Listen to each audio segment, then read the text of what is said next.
So, what's up mga kabuhay? Ngayon po ay araw ng para sa golf. Hindi kumpleto ang pagiging caddy kapag hindi rin kami nagiging player. Sa aming paglalaro, kadalasan po ay galing sa bulsa namin. Kaya naman kami lumapit sa aming mga player. Maliban lang, pagsasabihin namin sa kanila at mag-o-offer sila. Dahil ayaw naman naming mapahiya kapag kami ay hindi nananalo. Mapalad nga po yung mga caddy na may nag-sponsor. Ito po yung laging ganap, laging nagkakagulo sa pagdating ng lagayan ng mga golf bag. 500 nga po pala ang balikan namin dyan. Sasakyan po yan ni Sir Bobby's. Hoy, picture na! Aladong, naka-video pala yung pinagsasabi mo. Ayaw, di ba? Dito. O, sakay na. Ang driver po namin pala ngayon ay si Nelbon Salahog, kapatid ni Nilo Salahog. Sa kabila naman ay si Sir Bobby's. So, ayan. Congrats sa matalo. Masaya po kaming sumali sa mga tournaments ng bawat golf course.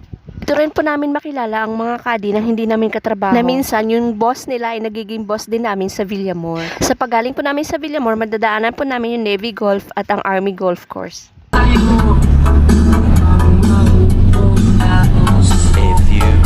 Guys, nahuli kami, oh. Hindi na lang nakausapan.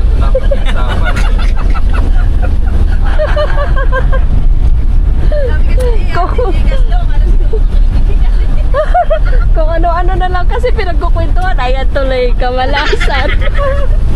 Nice. Ay, nadali tuloy ng end cap. Kapagad, caddy ng Villamor. Uli, pero di kami pinagbayad. Mukha daw kasi general dito si Joseph. Hindi na yung mga nakasakay sa loob. Mukha daw kasi general to mga nandito eh. Oh.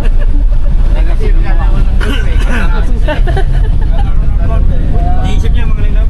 Hindi naman niya alam yung kadi. Oo, hindi nga rin alam yung Bali Gold. Oo. Yung narinig yung Villamor. Putang mga military yata to. Ay, buntik na matawagan si Sergeant Bobby's. Tumawag na nga. Tumawag Ano siya? nangyari? Paano niya nalaman? Alam niya na agad. Nag-text ka? Magkatabi kami.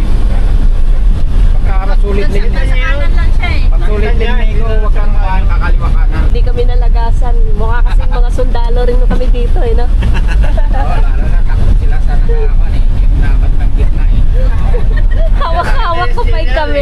Ah, hawak-hawak ko pa yung kamera. Kala siguro niya punta mga official yata kung nakasakay sa likod. Sabi niya, nakuhuli ka lang yata. Wala siyang kwarta, hindi siya Hindi siya kumita. nakita niya kasi na may hawak-hawak kapag ganyan.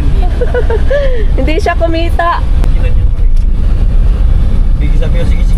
Inilip. Wala sa amin gumagalaw. Wala nga tahimik eh, no?